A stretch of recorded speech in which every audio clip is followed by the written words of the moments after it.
Have you ever heard about low-cost high-speed trains? Geez, I've only heard about low-cost airlines. Like for trains, how can you even make it a low cost? So I'm gonna find out today. Because from Paris to Lyon, I ended up booking a low-cost high-speed train. Only cost me 20 euros. There are several limitations. I can't even go to the ticket counter and pick up my ticket. It has to go through my phone. Geez, how come I have a very bad feeling about this?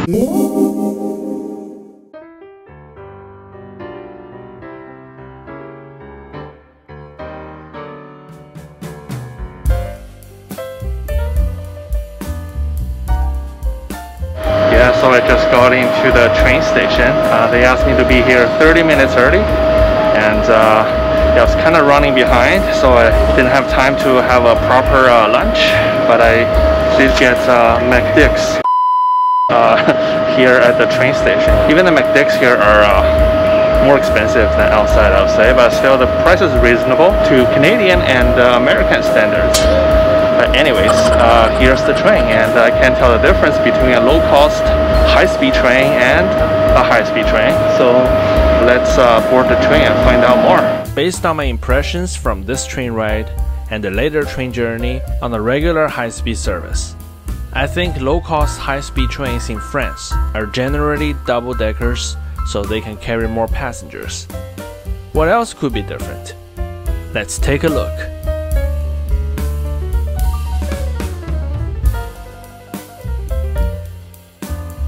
Behind this blue door is the toilet. It's kind of small, but clean.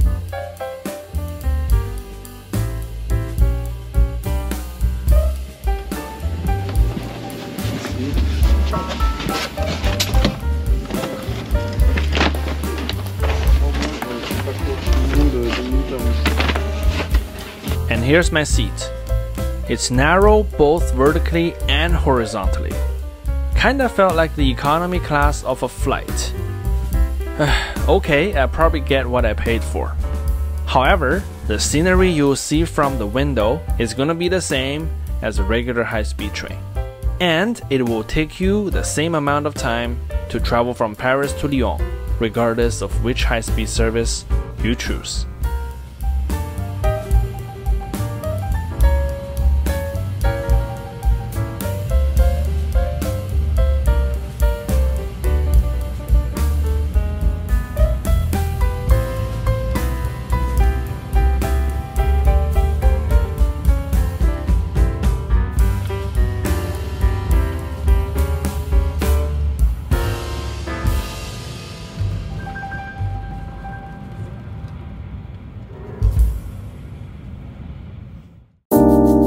After spending 2 hours on the low-cost, high-speed rail, we reached Lyon, the second largest metropolitan area in France after Paris. So what makes Lyon different from Paris? Well, we're gonna find out together. The first difference I can tell you is that hotels in Lyon, like the one I'm staying at, are more spacious yet more affordable.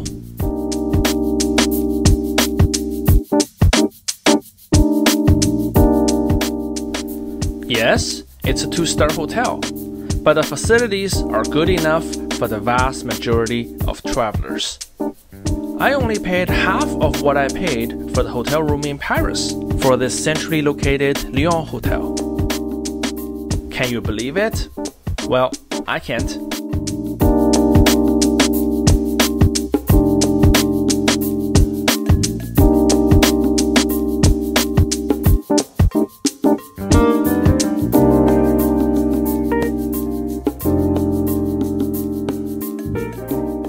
Wow, I really like this place. Now we're all set with the hotel. Let's discover Lyon.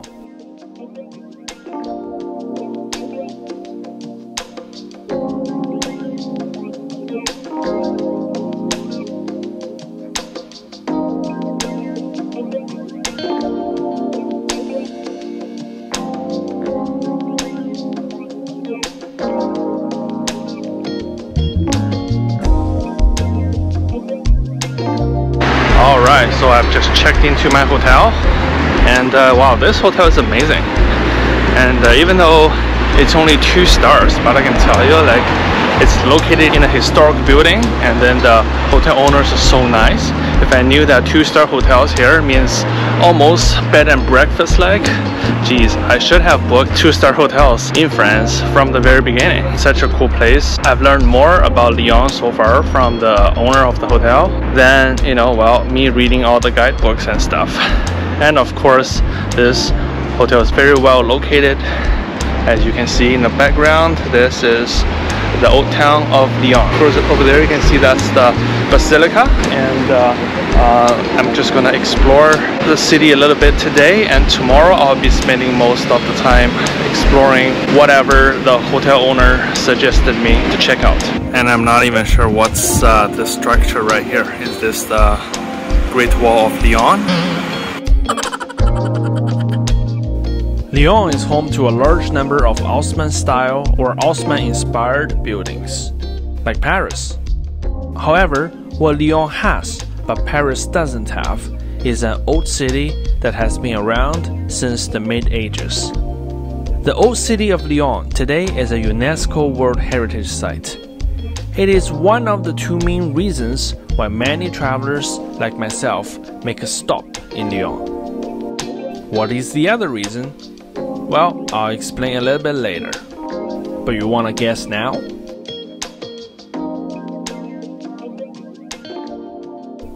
After crossing the Saône River, we're officially in Old Lyon.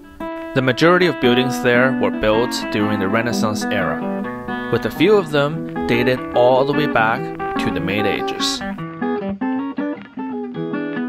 Yeah, I think medieval Lyon basically means Lyon in the style of Italian cities. So this is actually the Renaissance Lyon. Old Lyon probably also gave away what Paris might look like before Baron Haussmann's grand renovation. Except that Paris was for sure way more crowded. Another thing that made Lyon different from Paris, as you may have noticed, is that it simply doesn't have the chaos in some of the most popular attractions in Paris. The entire city is relatively quieter and way less touristy, even in a sunny afternoon like this.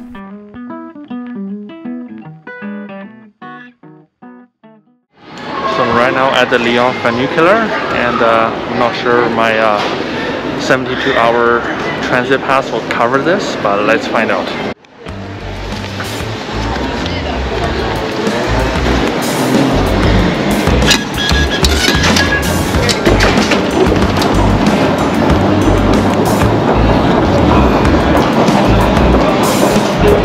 It worked.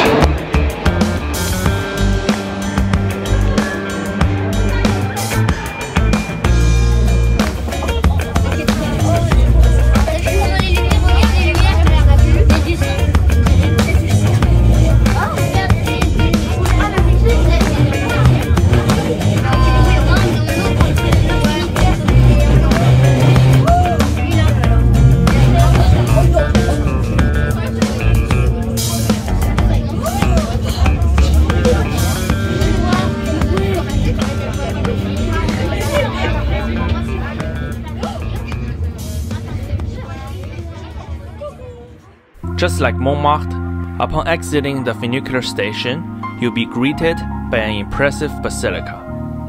Located at the highest point of Old Lyon, La Basilique Notre-Dame de Fourvière is the landmark of Lyon, much like La Basilique du Sacré-Cœur in Montmartre. Wow, what a building! There are more similarities between this basilica and the one in Montmartre than you can imagine. They were built around the same time.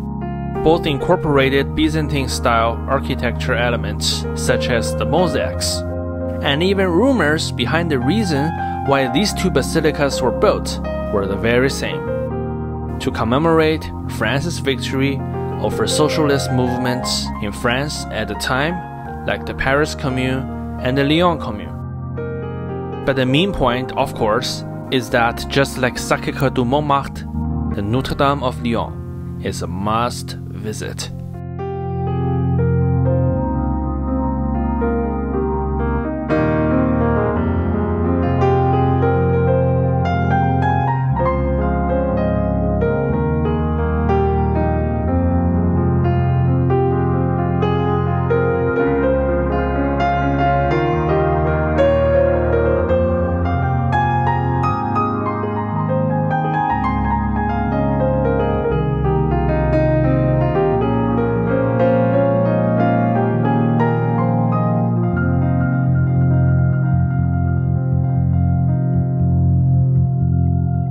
Personally, I think this is by far the most sophisticated cathedral I've seen in France.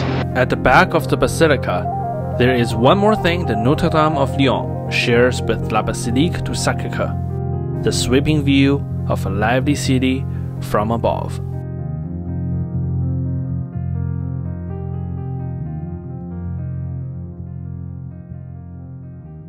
And of course, if you missed the Eiffel Tower in Paris, here comes another one.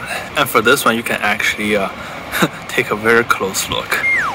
Up on the funicular, there were artifacts that looks strikingly familiar. I checked the map, and then they say that near the basilica, there's actually a Roman theater.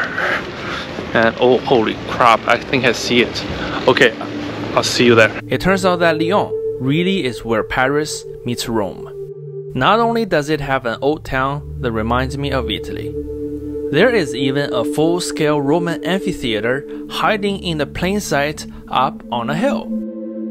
As a city, Lyon is older than France as a nation. It was once called Lugdunum and was one of the major cities within the Roman Empire. If you're a die-hard history buff, you'll find a museum beside the amphitheater where you can check out the artifacts found in the surrounding area. Luckily, for most of us, visiting just the amphitheater is free. And you have probably already seen some of the artifacts on the way up the hill by taking the funicular.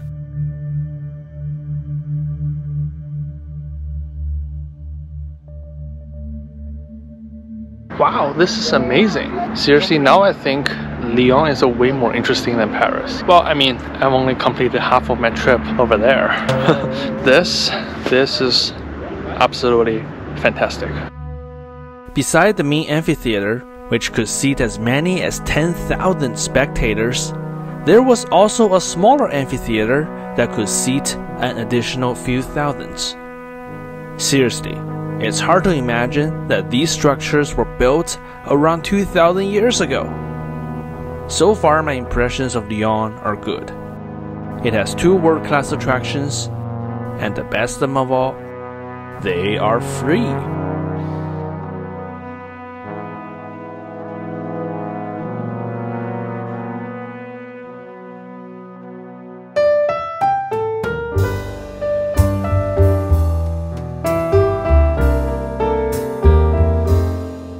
Hey, look, the Eiffel Tower. I mean, does that make Lyon the city of light as well? It was getting dark. I decided to head back to the city.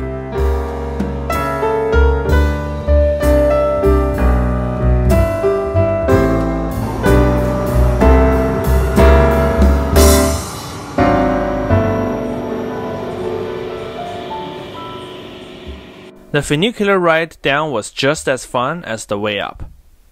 However, I noticed that the city outside of the funicular station, down in Old Lyon, appeared to be different from last time I saw.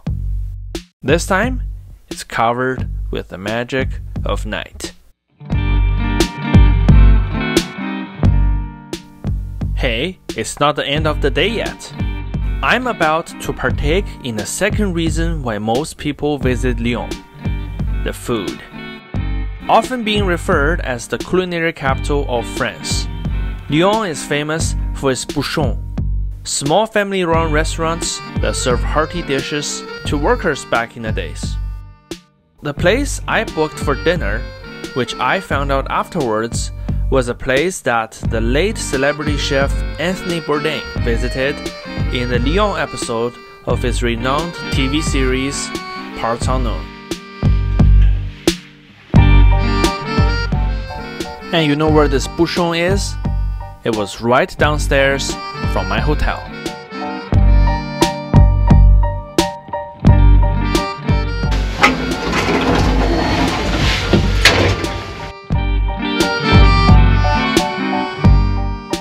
Alright, we're gonna go to the Bouchon right now.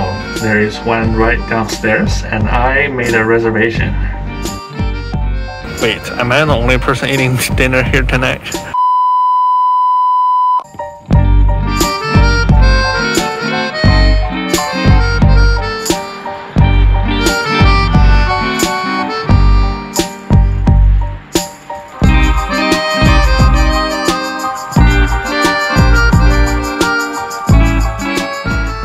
Comptoir Abel, I had salade lyonnaise, the local famous pig intestine sausage, and the chocolate mousse. The portion of everything was salty and huge. Maybe let's stop this episode here. I need to drink some water. Our adventure will continue the next day after I had a dry mouth the whole night. What's gonna happen next? Follow me to the next episode.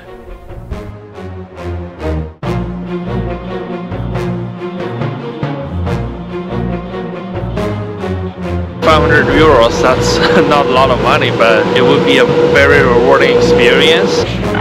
Thank you.